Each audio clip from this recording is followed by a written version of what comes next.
Hello and welcome. Here I will be briefly discussing where Sargon of Akkad went wrong in his debate with Christy Winters.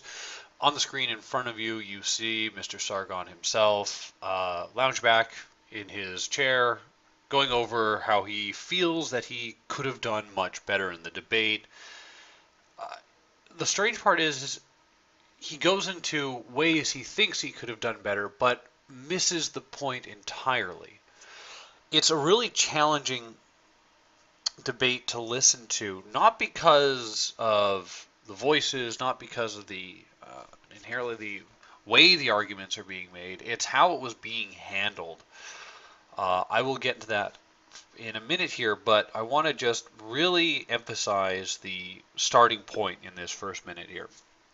Debates are not about convincing the opponent you are facing.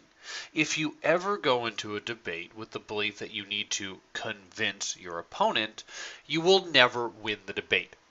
You will not win. In fact, there's many satires written where you have the example I have on my head here is an atheist and a priest debating one another, each convince the other, and start the cycle over again. You cannot convince, or you should not aim to convince, your opponent. You should believe you cannot convince your opponent. If you do, fantastic. But in a debate between you and another person, especially one that is shared across a wide medium, your aim should be to seed doubt in the audience or to convince the audience. You should protect those who already side with you, and if at all possible, erode the very basis of your opponent's argument in the process. We have seen the split screen news cycle able to produce this effect remarkably well. Merchants of Doubt, fantastic movie up on Netflix right now, is a great example of how this can be done. You can use a small piece of information from a particular interest group and disseminate it effectively enough so that you can create otherwise reasoned people to back off of their strongly held beliefs and begin to be open to the other side. To the debate. I will be doing a fight breakdown tomorrow. Today time is a little tight for me, so we get this instead. But I want to do a bit of a primer on what we should have expected from this debate. First expectation. We know who Christy Winters is. We know the kind of responses she makes. We also know that Christy Winters is a very strong feminist. She has a toolbox of arguments that she will always reach for. It doesn't matter what the debate is about, she has her toolbox. You heard it in her opening statement. Everything got dumped out. Here's the explanation. Feminism is great because of suffragettes. Feminism is great because of sexual revolution. Feminism is great is because the byproducts of both those brought the attention that men needed for their small subset of issues. Look at how great feminism is. That's why feminism is good for the world. Look at how systems currently exist that oppress women. Gives the Oklahoma example. I strongly suggest everyone listening to go listen to the Justicars response to both her and to David Pakman on this point. He does a very good job of illustrating the difference between legality or lawfulness and the misattribution or applying of the incorrect statute. If you charge someone under the wrong statute, they will be acquitted because they didn't do it. They did something else. They still did the other thing, which is still legal, but I'm going to leave it for Justicar to explain. I'll put a link in the description of this video. But I bring that point up in particular because I want to expand on it slightly here. When a feminist points out that your system, legal system, has made something illegal when it is in fact the failings of one person, and one woman is the victim of it, that can be expanded outward to a male system which has a disdain towards women. It's not just a failure of one, it is a failure of a system, and not just a failure of a system in her eyes, but an intended failure, a system built to do such an event. This is obviously fallacious. You cannot expand out from one example into a larger one, and Sargon never addressed it. Never addressed it in the debate proper. He should have taken that opportunity and slammed her for it, but he didn't. More on that in the fight breakdown, though.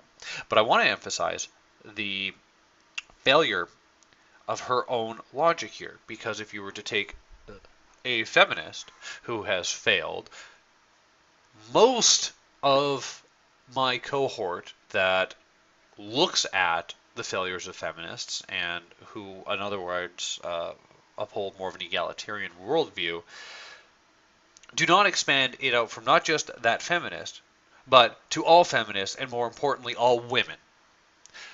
That is left entirely to feminists. Feminists see everything as systems. Everything is a system. Everything is larger than what you think. There's so much more going on behind absolutely everything. Some of the red pillars that follow me will be like, yeah, that's women. They always look for problems. I don't want to fully subscribe to that. So I will focus on just this exponential blame game that's played by feminists when they see one injustice, and they then appropriate it to all men. So let's get to the meat of this so I can wrap this up hopefully in less than 10 minutes. When we look at the debate topic, is feminism good for the world? The obvious answer for me is no, it is not. And it's very simple. A feminist will come forward and they will trot out all these examples, of previous work of feminists. Voting rights, sexual revolution, marriage equality rights, and so forth. They'll trot them out and put them up as the gold standard. The problem is feminism is not that anymore, because feminism is, of that iteration, is done. Doors closed. You do not need, you don't see women out there campaigning for women's voting rights. It's done. That enterprise is shut down because it's already achieved its goal. So we're left with looking for other errors here. And these other errors are becoming increasingly granular to the point where we are picking out subgroups of subgroups of subgroups of subgroups. If that's what feminism is about, is effectively protecting the feelings of one subgroup to the fourth because of the actions of subgroup to the fourth on the other side, then it is effectively dead in the West. So it's not whether or not it's good, it's just dead. It's done.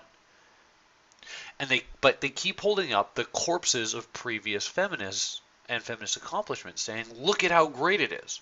So in the West, no, absolutely not, will not work. In all the other areas where you would expect feminism to work, it will not work, because the reason feminism has worked in the West is we live in a liberal democracy. We live in an individualist society. If you don't have those elements in play, yes, feminism as a tool, that being an ideology which begets a methodology, will be able to be applied to some of these examples, say, for example, in places like Iran or Saudi Arabia, Indonesia, even places like China or Japan, to change their way of culture. You still need to have a tradition of liberal democracy in place for that to be successful. So as a tool, feminism does not work nearly as well as egalitarianism or classical liberalism. In essence, if you value the individual, you value all individuals. Protecting one individual within a system protects all individuals within a system. I want to make this abundantly clear. It's going to be important as I go into the fight breakdown. There are better tools out there to resolve the philosophical and political issues of our day than feminism. And in the fight breakdown, I will go over that. I will show how Winters sets it up, where Sargon gets minor points, and where Sargon, in essence, fails to connect some of his I hate Twitter feminists to what modern feminism is. Thank you all very much for watching. Expect another video tomorrow. Have a great day.